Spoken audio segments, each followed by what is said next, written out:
Hi everyone, it's Paul Bevan here from the Animal Justice Party. We're here at the Animal Activist Forum on the Gold Coast, hosted by our good friends Coast to Coast Animal Friends. We've got a number of great speakers today. One of the real highlights was listening to Chris Delforce speak today. First time I've had a chance to hear him speak, and Chris, I just want to say, just blown away by your presentation today and the work that you've done. Obviously involved, as most people will know, in a number of different projects. Obviously, some of the more widely known ones, Lucent. You've got another really big project coming up. Just wondering if you could give us a bit of insight on what has been the highlight for you so far this year in terms of the work that you've been doing.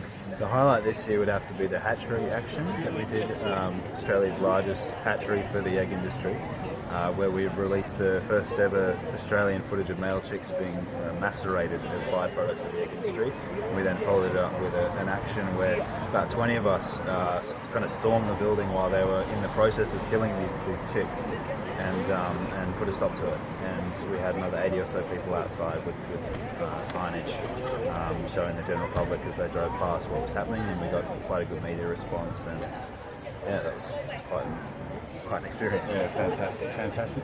And one of the other things I wanted to mention as well, obviously with the Animal Justice Party, we're aiming for law reform and changes in legislation. As we, that's one of the routes of activism that we take in hopes of improving the lives of animals and being able to have as a big impact as possible. Obviously, the things that you're doing in terms of gathering footage, which you spoke about today, providing that insight into what is going on, coming up against a lot of hurdles in terms of getting RSPCA and the police and those sorts of people to act on that footage.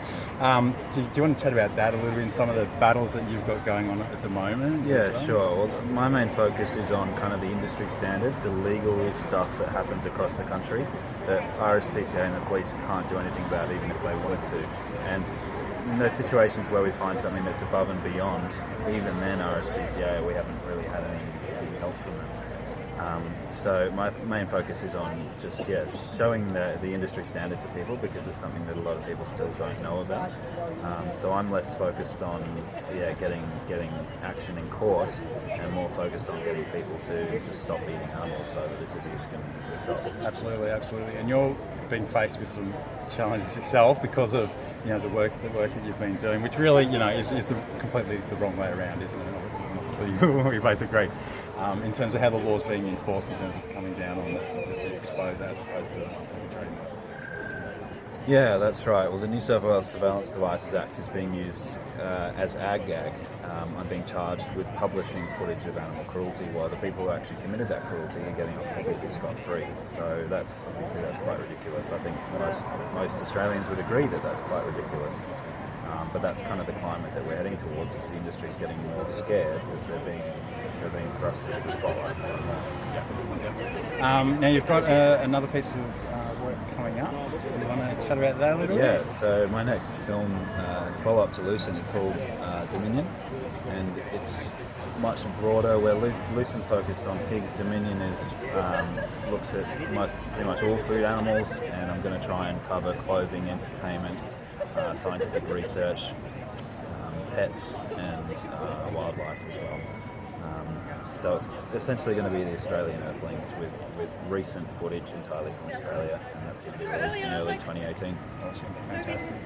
Just one last question. I just wanted to ask you, how did you get involved in animal activism? What was was there a turning point for you?